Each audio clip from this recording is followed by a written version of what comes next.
sa mga motor natin para maging komportable tayo, maging gwapo yung motor natin during long rides. So ang unang ginawa natin mga bigan,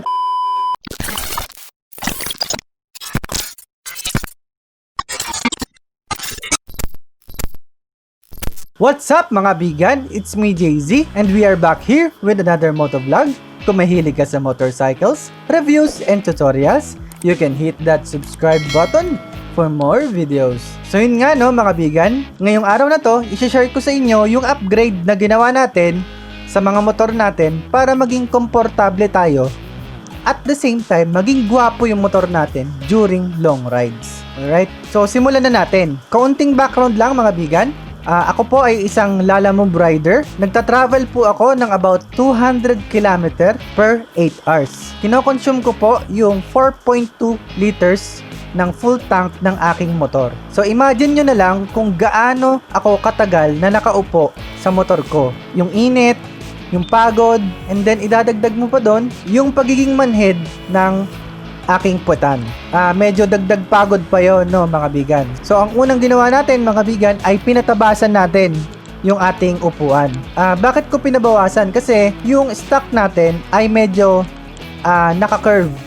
So para siyang bundok, which is kung titingnan mo, kapag umupo tayo doon, hindi po yon yung natural na hugis ng ating puwetan. Kumbaga uncomfortable yung design ng stock ng mga upuan natin. So, ang ginawa ko, pinatabasan ko. Ang nangyari, naging flat ng kaunti yung upuan natin. Which is better kaysa dun sa stock natin. Dahil dito sa medyo flat na upuan ko, ay mas lapat na halos lahat ng area ng aking puwetan. So, ibig sabihin, mas komportable na ako during long rides. And then, at the same time, meron po akong nahanap na supplier ng VIP seat. Alright, kung makikita nyo kasi dito sa VIP seat cover natin, meron na siyang foam dun sa mismong cover. So ibig sabihin, dagdag lambot pa siya. Mas magiging komportable tayo during long rides. Dun pa lang panalo na ako, 'di ba mga bigan?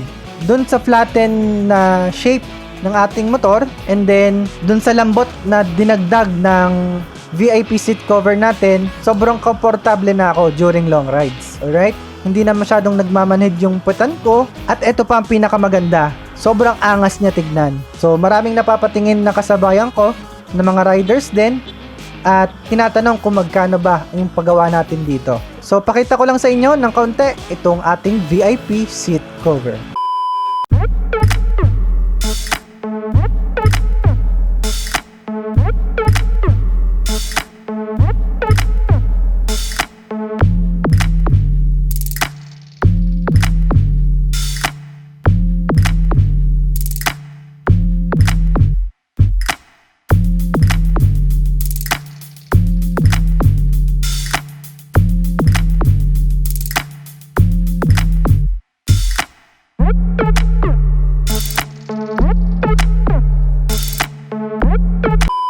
So yun no mga bigan, napang-aangas niya, 'di ba?